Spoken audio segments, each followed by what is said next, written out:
सनातन धर्म सूर्य उभरा क्षात्र वीरो उठो चलो। सनातन धर्म सूर्य उभरा क्षात्र वीरो उठो चलो, उठो चलो। कलयुग के इस कलयुग का है अंत निकट आया, संधि काल इन युगों युगों का अब समीप आया, साधना के महापर्व को साथ है लाया। नमस्कार। जगत गुरु भगवान श्री कृष्ण जी के चरणों में कृतज्ञतापूर्वक वंदन करता हूँ। सनातन संस्था एवं हिंदू जनजागृति समिति की ओर से धर्म संवाद के इस विशेष कार्यक्रम में मैं कार्तिक सालुंके आप सभी का हार्दिक स्वागत करता हूँ। बंधुओं, हमने हमारी भारत की जो प्राचीन शिक्षा व्यवस्था है इसके बारे में इस धर्म संवाद के कार्यक्रम में कुछ जानकारी हमने समझ कर ली थी। इस आधुनिक शिक्षा व्यवस्था की तुलना में हमारी प्राचीन गुरुकुल शिक्षा पद्धति कितनी उच्च कोटि की थी ये हमने यहाँ पर समझ कर लिया। परंतु इस प्राचीन गुरुकुल शिक्षा पद्धति को किस प्रकार से इस्लामिक आक्रांताओं ने नष्ट किया, ये उनके अत्याचार कैसे हुए, उन्होंने किस प्रकार से हमारे ग्रंथ जला दिए, ये सभी जानकारी हमने समझ कर ली। इन इस्लामिक आक्रांताओं के उपरांत भारत में जब ब्रिटिशों का राज था, उन्होंने हमारी जो शिक्षा व्यवस्था थी उनको किस प्रकार से कुचल दिया और समाप्त करने का प्रयास किया। इन ब्रिटिशों के अत्याचारों के उपरांत जब भारत को स्वतंत्रता मिली, उसके उपरांत ये मैकॉले शिक्षा पद्धति हमारे ऊपर ये तथाकथित और नेहरू के समर्थक जो कम्युनिस्ट थे, इन्होंने हम पर थोप दी थी। तो इस मैकॉले शिक्षा व्यवस्था के कारण हमारी आज के हम लोग देख रहे हैं, हमारे युवा देख रहे हैं किस प्रकार से हमारे धर्म से दूर चले गए हैं। तो हमारे जो भारत में जो शिक्षा विद्वान होके गए हैं, मनीषी होकर गए हैं, इन्होंने हमारी शिक्षा व्यवस्था की संकल्पना क्या की थी, तो इसके बारे में हमने जानकर लिया। तो महर्षि अरविंद जी, इन्होंने हमारी शिक्षा व्यवस्था के बारे में एक संकल्पना क्या की थी वो हमने यहाँ पर समझ के लिए। उनका शिक्षा का उद्देश्य क्या था, किस प्रकार की शिक्षा व्यवस्था वो भारत में लाना चाहते थे, तो वो हमने समझ कर लिया।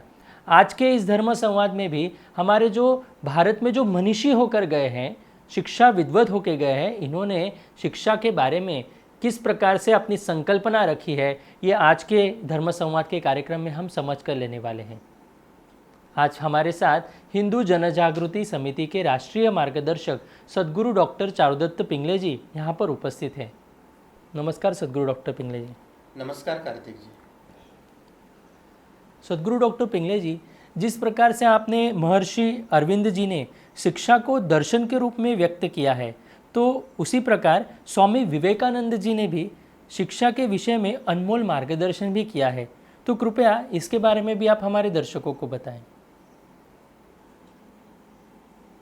स्वामी विवेकानंद यह एक अत्यंत सुपरिचित और विश्वविख्यात नाम है, और उन्होंने उसी प्रकार से विश्व को दिशा देने वाला, केवल भारत को ही नहीं तो विश्व को दिशा देने वाला शिक्षा के संदर्भ में एक दिशा दर्शन उन्होंने किया है। शिक्षा के संदर्भ में एक महत्व की भूमिका भी उन्होंने रखी है।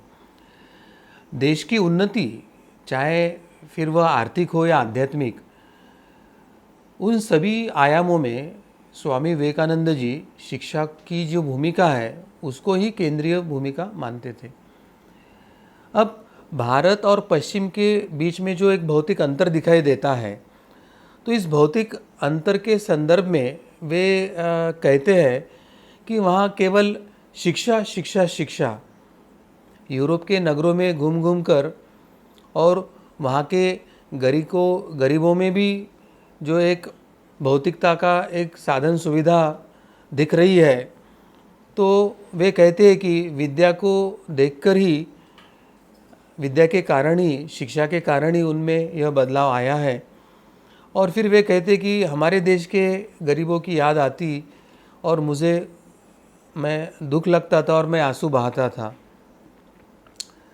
तो यहाँ पर हमें यह समझने की बात है कि 1820 के आसपास जो भारत में 73% एक शिक्षा का दर था, और मैकालो और अंग्रेज़ों ने जब भारतीय शिक्षा व्यवस्था को ध्वस्त करके ईसाईयत को बढ़ावा देना और अंग्रेजी सत्ता का जड़ भारत में जमाने के लिए जब भारत की प्राचीन पारंपरिक गुरुकुल पद्धति को ध्वस्त करके जो एक संघ समाज था, जात पात में बटा हुआ नहीं था, भाषा प्रांतों में नहीं बटा हुआ था, उसमें अंग्रेज़ों के डिवाइड एंड रूल के पॉलिसी के कारण और फिर अंग्रेज़ों ने जो भारत से लूट लेके गई, चाहे धन संपत्ति, जड़ जवाहर, हीरा, सोना चांदी से लेके तो कृषि उत्पाद से लेके तो हमारे खनिज, ये जो सब हमारे एक कीमती वस्तु यहाँ से उन्होंने लूट कर लेके जाना शुरू हुआ, तो भारत में एक गरीबी की लहर निर्माण होकर भारत में अशिक्षितता और गरीबी का दौर शुरू हुआ था। तो स्वामी विवेकानंद को जब ये भारत की गरीबी की याद आती है तो उन्हें अत्यंत दुख होता था और वो कहते थे कि मैं आंसू बहाता था। तो यह अंतर क्यों हुआ? तो उसका जवाब था शिक्षा। यानी अंग्रेज़ों ने जिस तरह से मातृभाषा में और स्व समाज के लिए उपयुक्त ऐसे शिक्षा बनाई थी, तो दूसरी तरफ अंग्रेज़ों ने भारत को स्वभाषा या स्व संस्कृति या स्व परंपरा की शिक्षा न देते हुए भारत के पारंपरिक शिक्षा व्यवस्था को ध्वस्त कर करके एक पाश्चात्य पद्धति की जो अंग्रेज़ी माध्यम से मिलने वाली शिक्षा को लादा था, तो उसके बाद भारत में एक अशिक्षित होने का जो एक प्रमाण बढ़ गया था और उसके कारण एक गरीबी का भी प्रमाण बढ़ा था। तो यही विदेशी शिक्षा भारत के बर्बादी के लिए जिम्मेदार थी, तो वही स्वदेशी शिक्षा यूरोप और अमेरिका के लिए उत्कर्ष के लिए लागू थी। स्वामी विवेकानंद का विचार था कि उपयुक्त शिक्षा के माध्यम से व्यक्तित्व का विकास होना चाहिए और चरित्र की उन्नति भी होना चाहिए।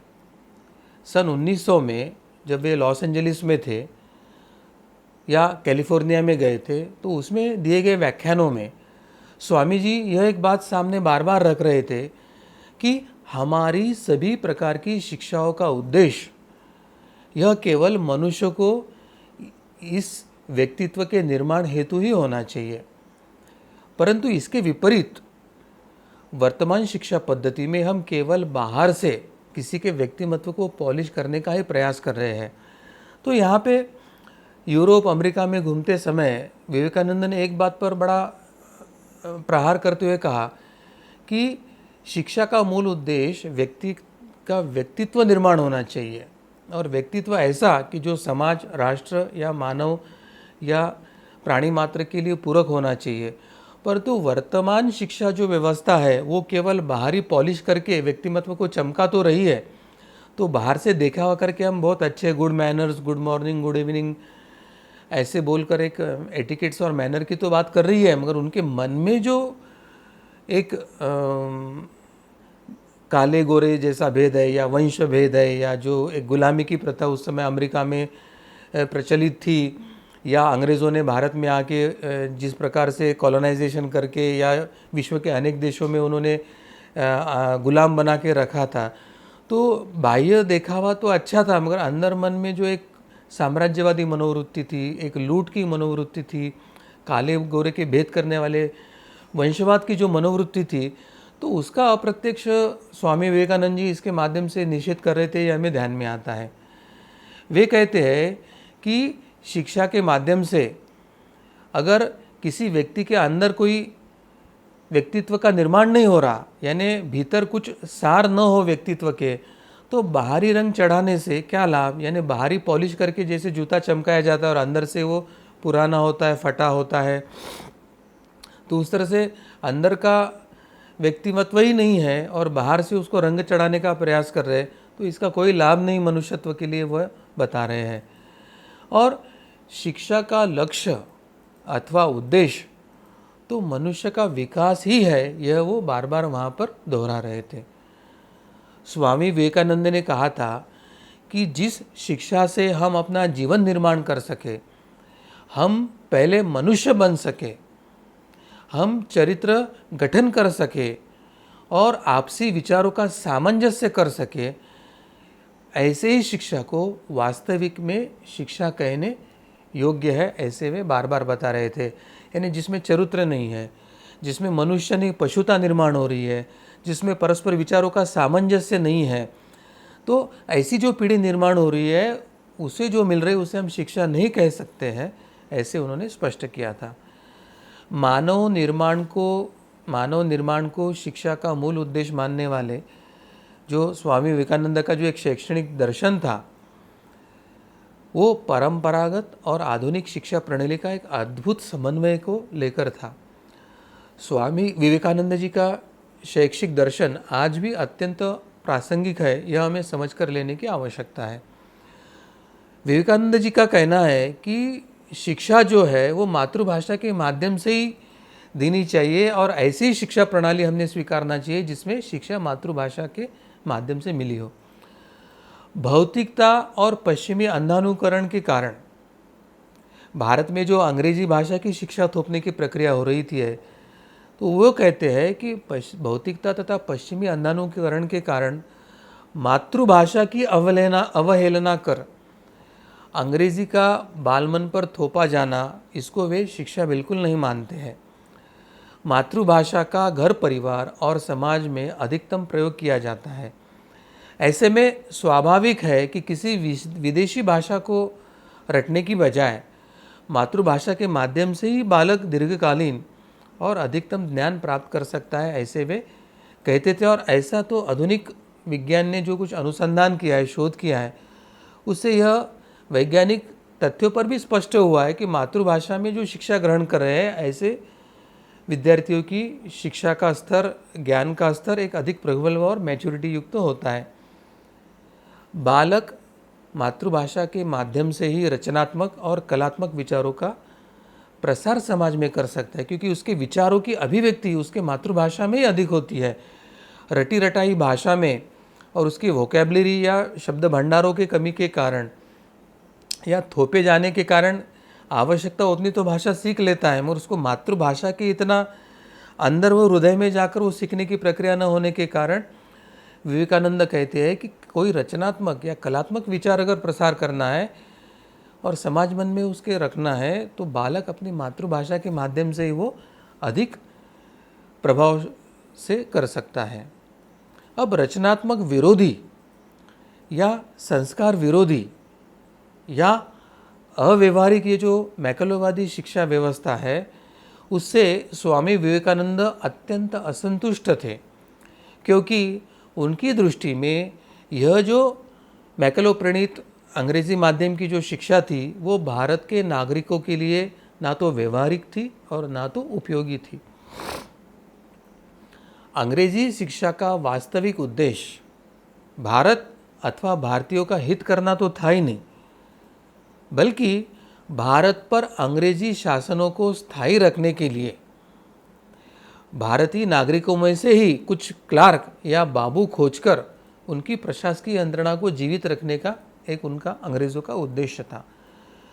उनके विचारों में मैकलोवादी ये जो शिक्षा व्यवस्था थी अंग्रेज़ों की, जिसको बाद में पंडित नेहरू और उनके सेकुलरवादी कांग्रेस ने या वामपंथी शिक्षाविदों ने भारत में जारी रखा था, तो उसके संदर्भ में विवेकानंद कहते हैं कि ये मैकलोवादी शिक्षा व्यवस्था व्यक्ति को आत्मनिर्भर न बनाकर वो दूसरे पर निर्भर बनाती है और व्यक्ति के, विद्यार्थी के, बालक के आत्मविश्वास को समाप्त कर देती है।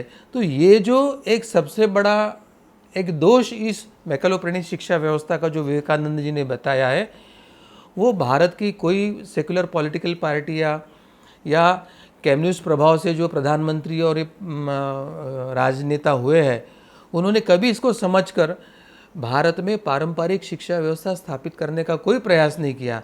भला ही हम नाम विवेकानंद का ले रहे होंगे, मगर हम काम विवेकानंद का नहीं कर रहे, ये हमें समझकर लेने की आवश्यकता है। इससे भी बढ़कर अंग्रेजी शिक्षा का जो मूल्य विरोधी स्वरूप है या व्यक्ति के धार्मिक और आध्यात्मिक विश्वासों को समाप्त करके उसे एक नकारात्मक व्यक्तित्व के रूप में परिणित कर देता है, ऐसे उनका मानना था। यहाँ पर ये सेकुलरवादी जो पॉलिटिकल पार्टियाँ हैं या कम्युनिस्ट विचारधारा के जो प्रधानमंत्री भारत को मिले या नेहरू जैसे कम्युनिस्टवादी विचार सरणी के प्रधानमंत्रियों ने जो कम्युनिस्ट लोगों के हाथ में पूरे शिक्षा के सूत्र दे दिए है, तो उन्होंने भारत के शिक्षा व्यवस्था का क्या नुकसान किया, ये कम से कम शब्दों में विवेकानंद जी ने हमारे सामने रखा है कि व्यक्ति के अंदर की धार्मिकता और आध्यात्मिकताओं को नष्ट करके व्यक्ति के व्यक्तित्व को एक नकारात्मक रूप में परिणित कर दिया है। यानी आज भारत में हम नकारात्मक जो समाज देख रहे हैं, ये मैकलो प्रणीत, सेकुलर कांग्रेस प्रणीत, वामपंथी नेहरू प्रणीत और ये वामपंथी जो शिक्षाविद या अन्य वामपंथी नेतागण हैं, उनके शिक्षा व्यवस्था का परिणाम यह स्पष्ट हो रहा है। और इसलिए विवेकानंद जी अंग्रेज शिक्षा प्रणाली में भारतीय दृष्टिकोण और सामाजिक आदर्शों के अनुसार एक आमूलचूर परिवर्तन के इच्छुक थे। नैतिक तथा आध्यात्मिक मूल्यों से विहीन शिक्षा प्रणाली किसी भी समाज को अवनति की ओर ही ले जा सकती है, ऐसे उनका मानना था। और इसलिए स्वामी विवेकानंद ने अनिवार्य रूप से शिक्षा में चाहे गीता हो, उपनिषद हो या वेद हो, इनको निहित करके व्यक्ति हो, विद्यार्थी को नैतिक और आध्यात्मिक मूल्यों के समावेश की आवश्यकता पर निरंतर बदल दिया था, ताकि वे विद्यार्थियों में इस तरह का एक परिवर्तन या बदलाव कर सके। उनके लिए धर्म यह कोई कर्मकांड अथवा धार्मिक रीति रिवाज नहीं था, बल्कि विवेकानंद जी के लिए धर्म यानी समस्त मानव जाति के लिए आत्मज्ञान तथा आत्मबोध का कारक है, ऐसे वे मानते थे। और स्वामी विवेकानंद के अनुसार वास्तविक धर्म किसी समाज, किसी जाति, नस्ल, वंश या स्थान हो, समय हो, यहाँ तक सीमित नहीं है, बल्कि उनका जो लक्ष्य है वो संपूर्ण सामाजिक कल्याण का है। स्वामी विवेकानंद के अनुसार नैतिकता और धर्म एक ही है और इन मूल्यों से ओतप्रोत शिक्षा ही विद्यार्थियों का सर्वांगीण विकास करने में सहायक हो सकती है। तो स्वामी विवेकानंद ने उनका जो शिक्षा दर्शन है वो अत्यंत स्पष्ट शब्दों में हमारे सामने रखा है। और उनके शिक्षा दर्शन के तुलना में वर्तमान जो मैकलो प्रणीत शिक्षा व्यवस्था भारत में चल रही है वो कैसे भारत का विध्वंस कर रही है, वो हमें यहाँ पर स्पष्ट हो रहा है। स्वामी विवेकानंद ने केवल पुस्तकीय ज्ञान को बहुत बड़ा और कड़ा विरोध किया है। उनके अनुसार शिक्षा में जीवन के व्यवहारिक पक्ष की अवहेलना बिल्कुल नहीं होना चाहिए। तो व्यवहारिक पक्ष को उत्तम प्रतिनिधित्व शिक्षा में मिलना चाहिए। जीवन के व्यवहारिक पक्ष से स्वामी विवेकानंद का जो अभिप्राय है वो भौतिक समृद्धि अथवा धन संचय इतना ही नहीं था, तो उन्होंने व्यक्ति की जो प्राथमिक आवश्यकताएं हैं, अन्न, वस्त्र, निवारा, जल इत्यादि, इनकी नैसर्गिक संतुष्टि की ओर भी संकेत किया है। यानी व्यक्ति को केवल भूख और इतना नहीं था उनका, तो व्यक्ति की प्राथमिक आवश्यकताओं का भी उन्होंने यहाँ पर संकेत किया था। उन्होंने हमें कृत्रिमता पर और अंधविश्वास से रहित जीवन यापन करने की अनुमति दी है। स्वामी विवेकानंद ने संसार को शिक्षा का वास्तविक अर्थ यह कहकर बताया है कि शिक्षा मनुष्य में विद्यमान पूर्णता का प्रकाशन है। यानी मनुष्य में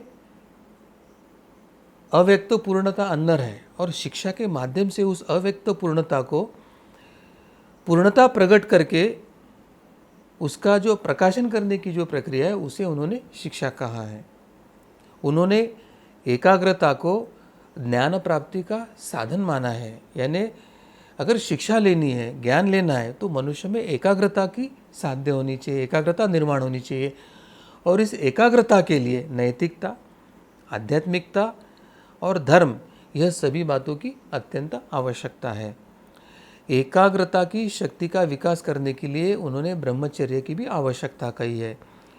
और हमारे पारंपरिक शिक्षा पद्धति में जो प्राथमिक जीवन काल होता है बालक का, वह ब्रह्मचर्य, 4 आश्रम जो बताए उसमें पहला जो आश्रम है ब्रह्मचर्य का, वही विद्या अध्ययन, वेद अध्ययन का कालावधि माना गया। और इसलिए एकाग्रता की शक्ति बाल उम्र में ही निर्माण हो सकती है और बाल उम्र में ही ब्रह्मचर्य होता है। गृहस्थ आश्रम में जाने के पहले ब्रह्मचर्य की आवश्यकता, और ब्रह्मचर्य यह एकाग्रता की शक्ति विकास करने का एक आवश्यक घटक उन्होंने माना है। और इसलिए हमारी जो पारंपरिक गुरुकुल शिक्षा व्यवस्था है वो कितनी आदर्श थी, वही संकेत स्वामी विवेकानंद जी हमें कर रहे हैं। बालक को एकाग्रता का विकास करने के लिए, जिससे अपने व्यक्तिगत लाभों को त्याग कर अपने जीवन को दूसरे की सेवा में समर्पित कर दिया हो। भारत की वर्तमान और भविष्य में आने वाली परिस्थितियों को ध्यान में रखते हुए हमें अपने जो वर्तमान शिक्षा प्रणाली में है वो महत्वपूर्ण परिवर्तन करने की अति आवश्यकता है, और हमें ऐसी वर्तमान शिक्षा की अवस्था है जो समय को अनुकूल हो, क्योंकि हमारी दुर्दशा का जो मूल कारण है यह हमारी वर्तमान नकारात्मक शिक्षा प्रणाली है। यह हमें समझकर ऐसी हमें नई शिक्षा प्रणाली की आवश्यकता है। मैकालो द्वारा प्रतिष्ठित जो दूसरी शिक्षा प्रणाली है उसके माध्यम से शिक्षित भारतीय युवा अपने पिता हो, पूर्वज हो, अपना इतिहास, अपनी संस्कृति, इससे घृणा ही करना सीखता है। वह अपने पवित्र वेदों हो, पवित्र गीता को वो झूठा समझने लगता है, और इस प्रकार की शिक्षा प्रणाली के द्वारा तैयार हुआ जो युवा है वो अपने अतीत, अपनी संस्कृति पर गौरव करने के बदले वह उनसे केवल घृणा ही करना लगता है, और विदेशियों की नकल करने में वह गौरव की अनुभूति करता है। एक प्रकार से पाश्चात्य गुलामगिरी ही उसके मन में स्थापित होती है। तो इस शिक्षा प्रणाली के द्वारा व्यक्ति के व्यक्तित्व का निर्माण होने में कोई भी सहयोग प्राप्त हो नहीं रहा है। यह दुर्दशा मैकालो प्रणीत शिक्षा व्यवस्था के कारण हमारे भारतीय शिक्षा प्रणाली में हुई है, हमारे विद्यार्थियों की दुर्दशा हुई है। ऐसी शिक्षा का क्या महत्व जो हमें भारतीयों को,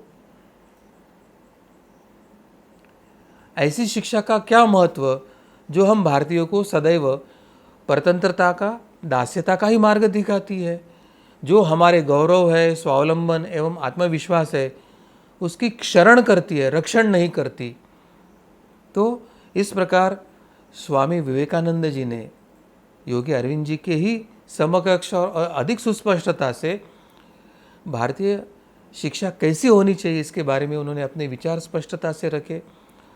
वर्तमान मैकालो प्रणीत शिक्षा व्यवस्था कैसे भारत का, मनुष्य का, और इतना ही नहीं तो एक तरह से विश्व का ही कैसे नुकसान कर रही है, वह स्वामी विवेकानंद इन्होंने सुस्पष्टता से हमारे सामने रखा है। तो इसलिए आज हमें यह आमूलचूल जो परिवर्तन स्वामी विवेकानंद जी को अपेक्षित है वह करने के लिए एक नया अभियान छेड़ना आवश्यक है, ऐसे मुझे लगता है। कार्तिक जी।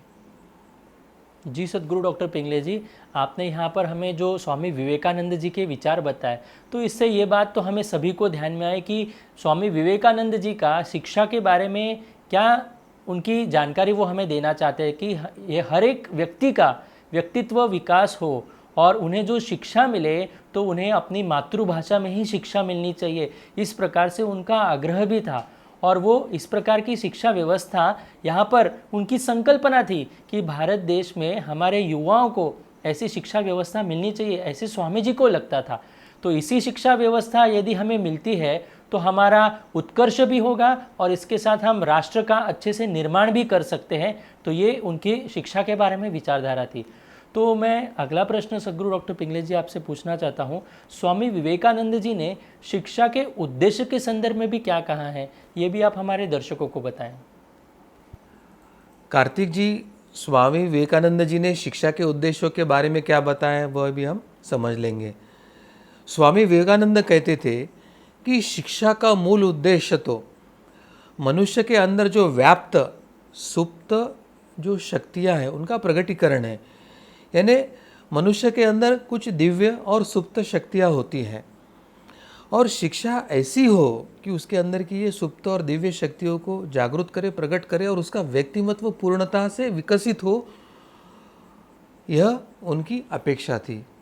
और आज यूरोपियन शिक्षा पद्धति के कारण केवल जानकारी, यानी जिसे हम इंफॉर्मेशन कह सकते हैं, उसी को शिक्षा या ज्ञान समझा जा रहा है। यह बड़ी विडंबना है शिक्षा के दृष्टि से, क्योंकि हमारी जो व्याख्या है सा विद्या सा विमुक्त है, यानी ऐसी विद्या जो हमें सब बंधनों से, सब संस्कारों से, सब पूर्वग्रहों से, सब ऊंच नीच और सब भेदों से नष्ट करके हमें एकत्व के अनुभव देती है, उसे हम विद्या कहते हैं। बंध मुक्त होने की प्रक्रिया को हम विद्या और ज्ञान कहते हैं। और आज यूरोपियन पद्धति के कारण ये जो जानकारी है, इन्फॉर्मेशन, उसी को ही शिक्षा या ज्ञान समझ में आना, यह मैकलोप्रणीत या आधुनिक भौतिक शिक्षा की मर्यादा है। यह हमें समझ कर लेने की आवश्यकता है। और इसके तुलना में हमारी जो पारंपरिक शिक्षा व्यवस्था थी, उसका उद्देश्य कितना उच्च श्रेष्ठ था, यह भी हमें समझ के आता है।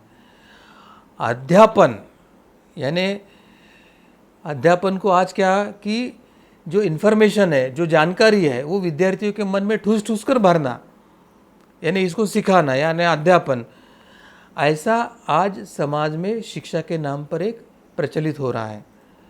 किंतु गुरुकुलों में क्या होता था, तो गुरुकुलों के आचार्य छात्रों के मन में पहले जिज्ञासा उत्पन्न करते थे। जिज्ञासा के कारण उनके अंदर छिपी हुई जो योग्यता है, उनके सुप्त संस्कार है, उनके अंदर की जो दिव्यता है, उनको वो बाहर निकाल कर उसे प्रकट करते थे। और इसलिए गुरुकुल में एक आदर्श अध्ययन परंपरा थी, और गुरुकुल यह एक आदर्श अध्ययन परंपरा है, यह हमें सबसे पहले समझ कर लेने की आवश्यकता है। यानी जिस प्रकार आपने कोई चकमक देखा होगा ना, जिस प्रकार चकमक के जो पत्थर के टुकड़े हैं, तो उन चकमक के पत्थर के टुकड़ों में अग्नि तो निहित ही होता है। उसी प्रकार मनुष्य के मन में जो स्वस्वरूप का ज्ञान है, आत्मज्ञान है, वह तो निहित ही रहता है। और उद्दीपन या घर्षण के कारण चकमक के पत्थरों में से जैसा अग्नि की चिंगारियाँ निकलती है और अग्नि प्रज्वलित होता है, उसी प्रकार अध्ययन, जिज्ञासा जागृत करना, व्यक्ति के व्यक्तित्व को फूलने के लिए एक ऐसा वातावरण निर्माण करना, तो इस उद्दीपन या घर्षण के कारण बालक के मन में जो ज्ञानाग्नि को प्रकाशित कर देता है, उसे हम शिक्षा कहते हैं। और यह हमारे प्राचीन भारतीय शिक्षा परंपरा का उद्देश्य था। और स्वामी विवेकानंद इस प्रकार की शिक्षा की संकल्पना भारत में अपेक्षित करते थे। स्वामी विवेकानंद ने शिक्षा को व्यक्ति, समाज और राष्ट्र के उत्थान के लिए आवश्यक माना। यानी शिक्षा का उद्देश्य केवल व्यक्ति का व्यक्तिमत्व नहीं था, या समाज सुधार नहीं था, या राष्ट्र निर्माण नहीं था, तो व्यक्ति, समाज और राष्ट्र तीनों के उत्थान का माध्यम उन्होंने शिक्षा को माना था। यह हमें समझ कर लेने की आवश्यकता है। उन्होंने हर समस्या का निदान शिक्षा को बताया, मगर ये वर्तमान भौतिक, आधुनिक या मैकलोप्रणीत या पाश्चात्य शिक्षा को नहीं माना। उन्होंने हर समस्या का निदान हमारे प्राचीन पारंपरिक शिक्षा को माना है, जिसमें आदि भौतिक, आदि दैविक और आदि आध्यात्मिक जो पहलू में व्यक्ति का व्यक्तिमत्व का विकास होता है, उसके संदर्भ में उन्होंने बताया है। शिक्षा के उद्देश्यों का विवेचन करते हुए स्वामी विवेकानंद लिखते हैं, जो शिक्षा प्रणाली जनसाधारण को जीवन संघर्ष जूझने की क्षमता प्रदान करने में सहायक नहीं होती, जो शिक्षा मनुष्य के नैतिक बल का या उसकी सेवा वृत्ति का या उसमें सिंह के समान साहस का विकास नहीं कर सकती, वह भी क्या शिक्षा के नाम में योग्य है।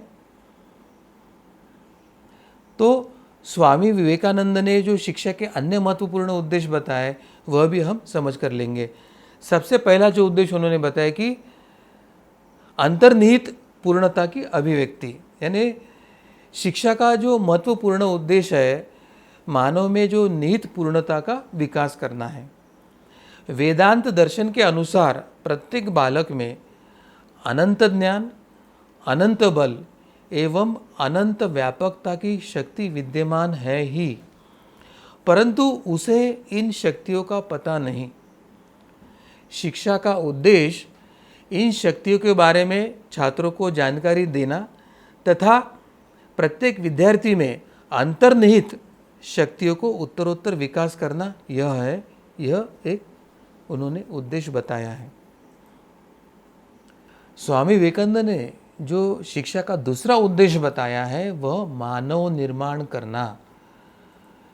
स्वामी विवेकानंद ने शिक्षा के प्रमुख उद्देश्य मानव का निर्माण करना यह बताया है। वे कहते हैं कि शिक्षा द्वारा मनुष्य का निर्माण किया जाता है।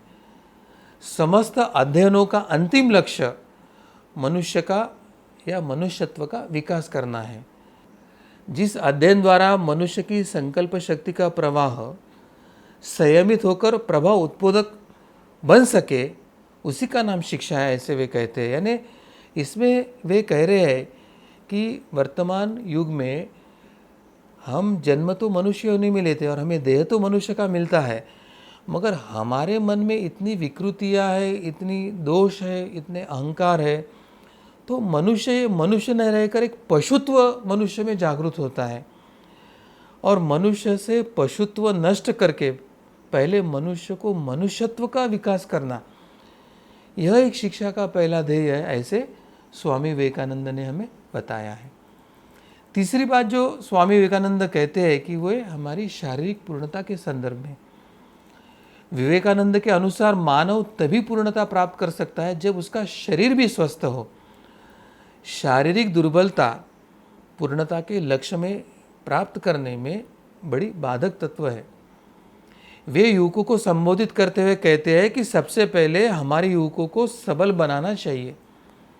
यदि तुम्हारा शरीर स्वस्थ है, अपने पैरों पर दृढ़तापूर्वक आप खड़े हो सकते हो, तो तुम उपनिषदों और आत्मा की महत्ता को अधिक अच्छे से समझ सकते हो।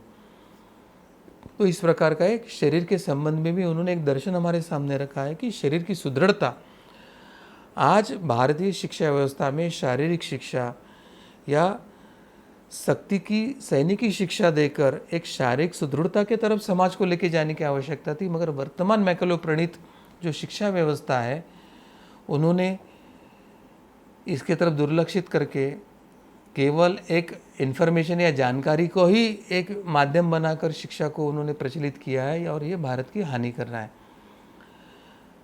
स्वामी विवेकानंद जी ने चौथा जो उद्देश्य हमारे सामने रखा था शिक्षा का, उसमें है चरित्र का निर्माण। स्वामी विवेकानंद उसी शिक्षा को शिक्षा मानते थे जो विद्यार्थियों में चरित्रवान स्त्री पुरुष की एक नई पीढ़ी निर्माण कर सके।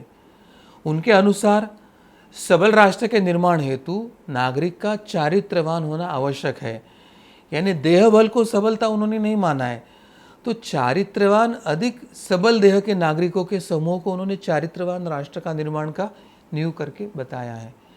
वे कहते हैं कि आज हमें जिसकी वास्तविक अपेक्षा और आवश्यकता है, वह चारित्रवान स्त्री पुरुषों की है। किसी भी राष्ट्र का विकास और उसकी सुरक्षा उसके चारित्रवान नागरिकों पर ही निर्भर होती है। अतः विद्यार्थियों में उच्च चरित्र का निर्माण, यही शिक्षा का एक महत्वपूर्ण कार्य है, ऐसे उन्होंने विशद किया है। और सबसे महत्व का जो एक शिक्षा का उद्देश्य उन्होंने हमारे सामने रखा है कि जीवन संघर्ष की तैयारी। शिक्षा विद्यार्थी को भावी जीवन के लिए तैयार करती है, और जीवन में अनुकूल और प्रतिकूल प्रसंग तो आते ही है। अनुकूलता में तो सामान्यतः विद्यार्थी तैर जाना संभव होता है, परंतु प्रतिकूलता में उसकी कड़ी परीक्षाएं होती है। विवेकानंद की दृष्टि में ऐसे प्रतिकूल परिस्थिति के साथ जीवन संघर्ष की तैयारी के लिए तकनीकी एवं विज्ञान की भी शिक्षा की आवश्यकता है। विद्यार्थियों की मनोबल, आत्मबल बढ़ने की भी आवश्यकता है, ऐसे वे कहते हैं। वे आगे कहते हैं कि आज की यह जो उच्च शिक्षा अगर बंद हो जाए तो इससे क्या बनता, क्या बिगड़ता है। यह अधिक अच्छा होगा कि यदि लोगों को थोड़ी तकनीकी शिक्षा मिल जाए, जिससे वे नौकरी की खोज में इधर उधर भटकने के बदले किसी काम में लग सके और अपने जीवन यापन के लिए कुछ अर्थार्जन कर सके, और अपने जीवन के संघर्ष के लिए वो कुछ अपनी पहल कर सके। ऐसी परिस्थिति में संघर्ष करने के लिए विद्यार्थी निर्माण हो, ऐसा उनका कहना था। अगला जो महत्व का शिक्षा का उद्देश्य उन्होंने रखा था कि राष्ट्रीयता की भावना का विकास। विवेकानंद भारत की दुर्दशा से अत्यंत मर्माहत थे, अत्यंत व्यथित थे। वे एक ऐसी शिक्षा व्यवस्था का विकास करना चाहते थे जो भारतीय विद्यार्थियों में राष्ट्रीयता की भावना का विकास करे, क्योंकि ये मैकेलो प्रणीत जो शिक्षा व्यवस्था थी, ये जो साम्यवादों से प्रभावित शिक्षा व्यवस्था थी, या ये सेक्युलर पंथियों की जो शिक्षा व्यवस्था है वह राष्ट्रीयता का विकास करने के बजाय पाश्चात्यों की गुलामगिरी, अंग्रेज़ों की गुलामगिरी की मानसिकता निर्माण करने में लगने के कारण स्वामी विवेकानंद को जो अपेक्षित था वो पारंपरिक प्राचीन हमारी शिक्षा व्यवस्था के माध्यम से हमारे भारत के लिए, हमारे स्वधर्म स्वराष्ट्र के लिए राष्ट्रीयता का विकास करने वाली, भावना का विकास करने वाली शिक्षा प्रणाली की उन्हें एक अपेक्षा थी। वे कहते थे, हे वीर, साहस का अवलंबन करो, गर्व से कहो मैं भारतवासी हूँ और प्रत्येक भारतवासी मेरा भाई है। तुम चिल्लाकर कहो कि मूर्ख भारतवासी, ब्राह्मण भारतवासी, चांडाल भारतवासी जो कोई है वो सभी मेरे भाई ही है, क्योंकि वो भारतीय है।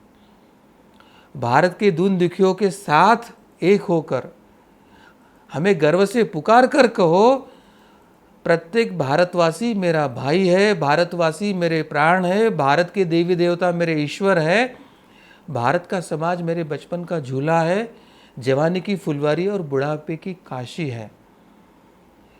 और इस प्रकार शिक्षा के माध्यम से विवेकानंद भारतीयों के मध्य एक राष्ट्र के प्रति पूर्ण समर्पण की भावना का विकास करना चाहते थे, एक संपूर्ण राष्ट्रीयता की भावना का विकास करना चाहते थे।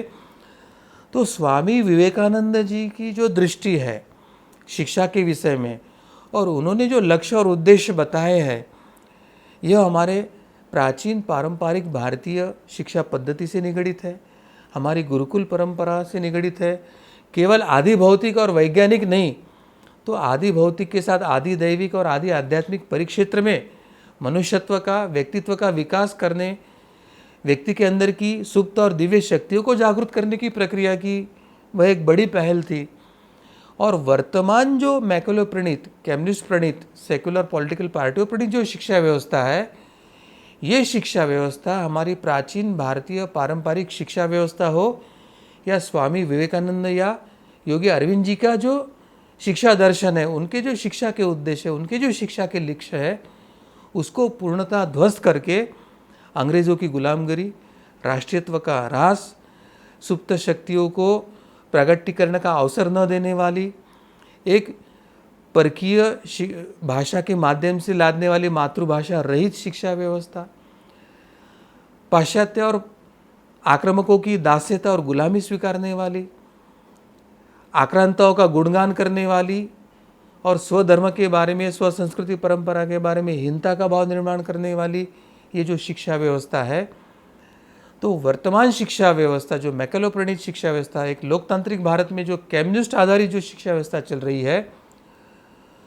वो योगी अरविंद जी हो, स्वामी विवेकानंद हो या प्राचीन भारतीय पारंपरिक शिक्षा पद्धति हो, उसको ध्वस्त करने वाली है, भारत को ध्वस्त करने वाली है, भारतीयता को ध्वस्त करने वाली है, राष्ट्रीयता को ध्वस्त करने वाली है। यह हमें स्पष्टता से दिखाई दे रहा है। और इसलिए कार्ति जी, हमें अब वापस अपनी परंपरा की ओर लौटना पड़ेगा, हमारी प्राचीन शिक्षा व्यवस्था, गुरुकुल शिक्षा व्यवस्था के तरफ लौटना पड़ेगा और इसके लिए एक आमूलचूर सामाजिक और राष्ट्रीय परिवर्तन की लहर हमें खड़ी करना होगी। भारत को हिंदू राष्ट्र की स्थापना की प्रक्रिया की पहल करनी होगी और इस पहल के माध्यम से ही भारत विश्वगुरु बनते बनते हमें फिर से हमारी जो विरासत थी, गौरवशाली परंपरा थी, गौरवशाली इतिहास था, धर्म परंपराएं थी, प्राचीन विज्ञान था, पारंपरिक विज्ञान था, उसको पुनः पुनर्स्थापित करते हुए एक धर्म संस्थापना का नया आयाम भारत के साथ प्रारंभ करते हुए पूरे विश्व में हमें स्थापित करने की आवश्यकता है। धर्म संस्थापना की देवता भगवान श्री कृष्ण, वर्तमान धर्म संस्थापना का कार्य हाथ में लिए हुए संत महात्मा और उसमें परात्पर गुरुदेव डॉक्टर आठवले जी, जिन्होंने इस एक हिंदू राष्ट्र की स्थापना का अभियान हाथ में लिया है, एक धर्माधिष्ठित राज्य व्यवस्था की स्थापना का अभियान लिया है, हमारे प्राचीन गुरुकुल शिक्षा परंपरा हो, ज्ञान विज्ञान परंपरा हो, संस्कृति धर्म परंपराएं हो, उनको पुनर्स्थापित करने का एक अभियान लिया है। तो ऐसे दिव्य महात्मा अवतारों के चरणों में मैं यही प्रार्थना करता हूँ कि आप दिव्य शक्ति के साथ धर्म की पुनर्स्थापना का कार्य कीजिए, उसमें हम सभी धर्मनिष्ठ, राष्ट्रनिष्ठ, हिंदुत्वनिष्ठों को सहभागी करके आप हमारा उद्धार करते करते भारत को हिंदू राष्ट्र बने, ऐसी कृपा हम पर कीजिए। यही प्रार्थना के साथ मैं अपने वाणी को गुरु चरणों में विराम देता हूँ। आप सभी के चरणों में मेरा प्रणाम, नमस्कार। जी सद्गुरु डॉक्टर पिंगले जी, आपने हमें स्वामी विवेकानंद जी के शिक्षा के बारे में, उद्देश्य के बारे में यहाँ पर हमें जानकारी दी।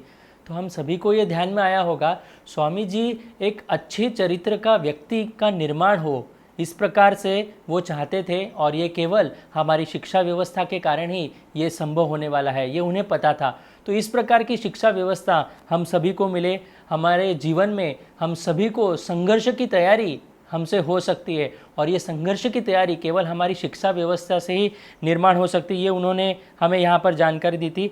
हम सभी में राष्ट्रीयता की भावना निर्माण हो, इस प्रकार के उच्च कोटि के विचार स्वामी जी के थे, और इस शिक्षा व्यवस्था को वह हमारे देश में लाना चाहते थे। तो इस प्रकार की शिक्षा व्यवस्था यदि हमें मिलती है तो हमारे युवाओं में राष्ट्र के बारे में एक भावना निर्माण होगी, और राष्ट्र के प्रति वो कुछ भी करने के लिए एक अच्छा नेतृत्व निर्माण हो सकता है, और राष्ट्र का निर्माण में उनका योगदान हो सकता है। यह हमें समझ कर लेने की आवश्यकता है। वर्तमान में हम देख रहे हैं हमारे ऊपर जिन वामपंथियों ने, कम्युनिस्ट लोगों ने, सेक्युलरवादी लोगों ने एक जो गलत शिक्षा व्यवस्था थोप दी है, इतिहास का विकृतीकरण कर दिया है, इसके कारण ही आज हम सभी देख रहे हैं कि सनातन धर्म के बारे में हमारे राष्ट्र पुरुष है, हमारे क्रांतिकारक है, इसके बारे में कोई जानकारी हमारे पास नहीं है। हमारे राष्ट्र के बारे में कुछ स्वाभिमान ही हमारे अंदर बचा नहीं है, और इसका परिणाम है आज हम हमारे सनातन धर्म से दूर जा रहे हैं, हमारी परंपराओं से दूर जा रहे हैं, और उसका परिणाम आज देश भी भुगत रहा है।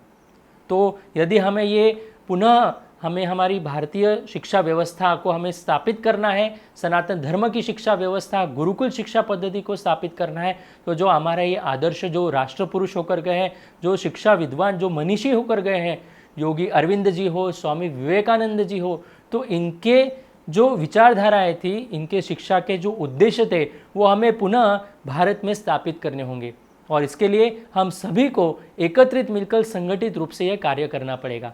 मैं सभी जुड़े हुए दर्शकों से यह आह्वान करता हूँ, इस प्रकार की शिक्षा व्यवस्था पुनः हमारे देश में लागू करने के लिए हम पत्र व्यवहार कर सकते हैं, प्रशासन को इसके बारे में जानकारी दे सकते हैं, और अधिक से अधिक स्तर पर इससे मांग भी हम कर सकते हैं। जो संवैधानिक अधिकार हमें संविधान ने दिए हैं, उसका पूर्ण रूप से हम प्रयोग कर सकते हैं। इसके लिए आप हिंदू जन जागृति समिति से भी निश्चित रूप से संपर्क कर सकते हैं। आपको यह विषय सुनते समय यदि आपके कुछ सुझाव हो तो आप निश्चित रूप से हमें चैट बॉक्स में लिख कर दे सकते हैं, और आपके कुछ प्रश्न हो तो वो भी आप चैट बॉक्स में लिख कर दें। हम आपके शंकाओं का समाधान करने का पूर्ण रूप से प्रयास करेंगे। भगवान श्री कृष्ण जी के असीम कृपा से आज का धर्म संवाद का यह विशेष कार्यक्रम यहीं पर संपन्न हुआ, इसलिए उनके चरणों में कृतज्ञता व्यक्त कर आज यहीं पर हम धर्म संवाद को विराम देते हैं। नमस्कार।